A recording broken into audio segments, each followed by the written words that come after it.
last but not the least. Este texto, como já foi dito, preocupou-se essencialmente em dar dados aos portugueses que são irrefutáveis. E a pergunta, que é fácil de responder, é se o Governo ou o Partido Socialista responderão a este texto. Obviamente que não. E relacionado com isto, existe uma pergunta que todos nós temos que nos fazer a nós próprios. Porquê é que durante 6 anos, ou quase 7, o país foi degredindo, como está mais que demonstrado no texto que aqui trazemos hoje, o país deu uma maioria absoluta ao Partido Socialista? Temos que nos interrogar porquê. Já foi perguntado se nós portugueses somos menos capazes que os cidadãos de outros países. Os portugueses estão por todo o mundo e cada vez mais, de acordo com a imigração que os dados representam, a ter sucesso noutros países. E temos, portanto, concluir que não somos nós, portugueses, que temos a culpa deste estado de degradação do país.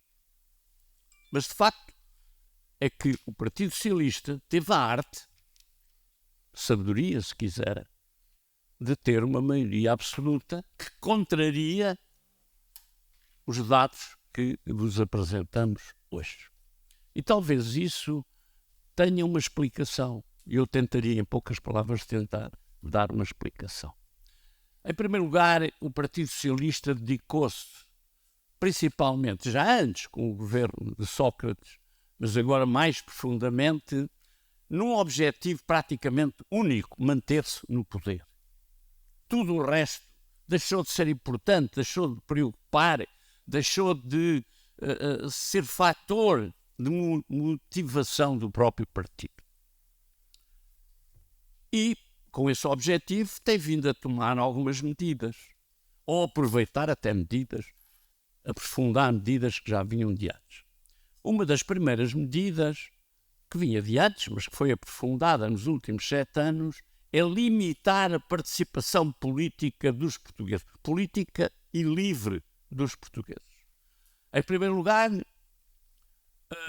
através do controle dos deputados que vão para a Assembleia da República, que são escolhidos não pelo povo, que não são votados pelas pessoas, que nem sequer sabem quem são,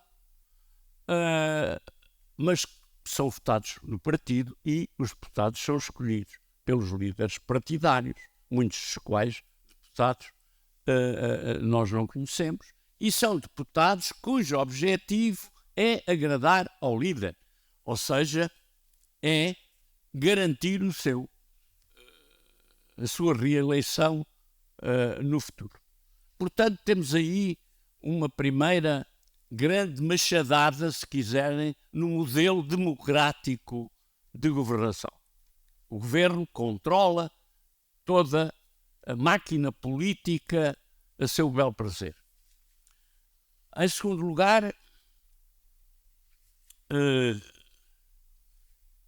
o governo,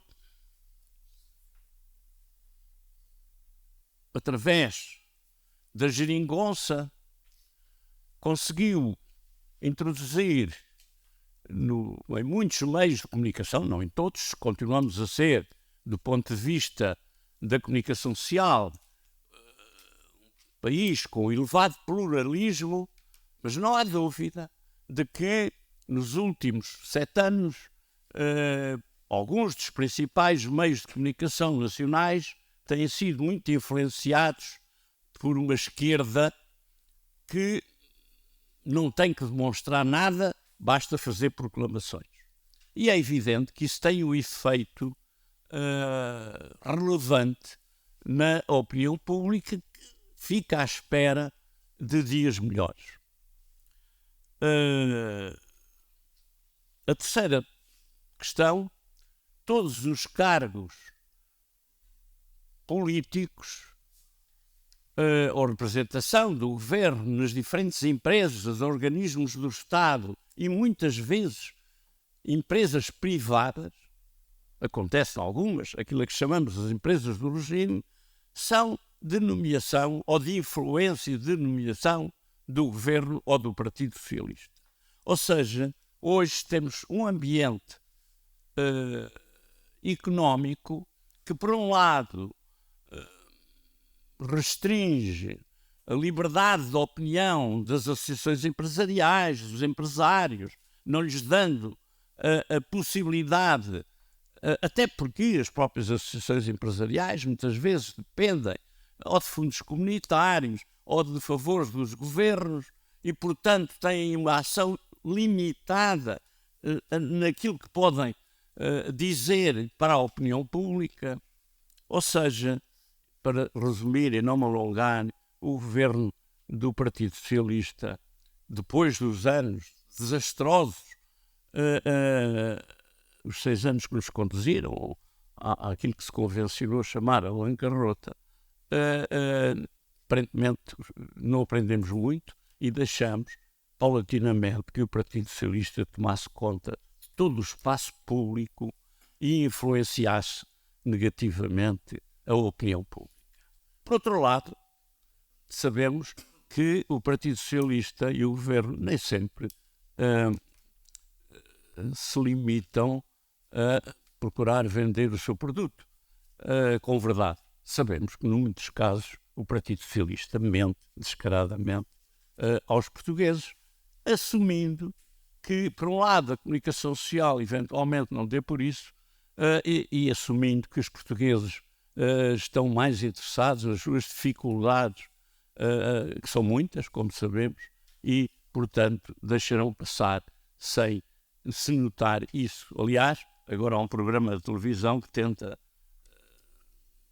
clarificar o que é verdade e o que é mentira, e as mentiras do governo são, ou dos membros do governo, ou dos membros do Partido Socialista, são permanentemente mostrados para quem toma atenção a estas coisas.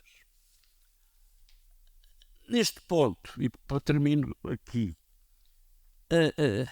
qual o futuro?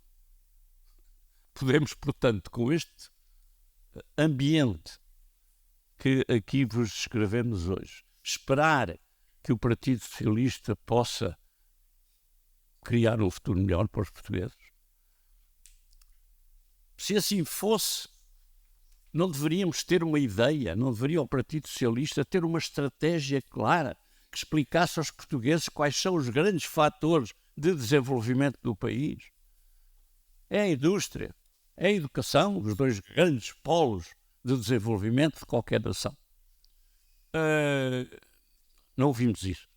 O PRR, 16.500 mil milhões de euros, está a ser usado tragicamente e vergonhosamente, arrisco-me a dizer, para distribuir um bolo por tantas capelas, e a maior capela é a do próprio Estado, que acabará por não ter efeito prático na mudança das dificuldades que este documento relata.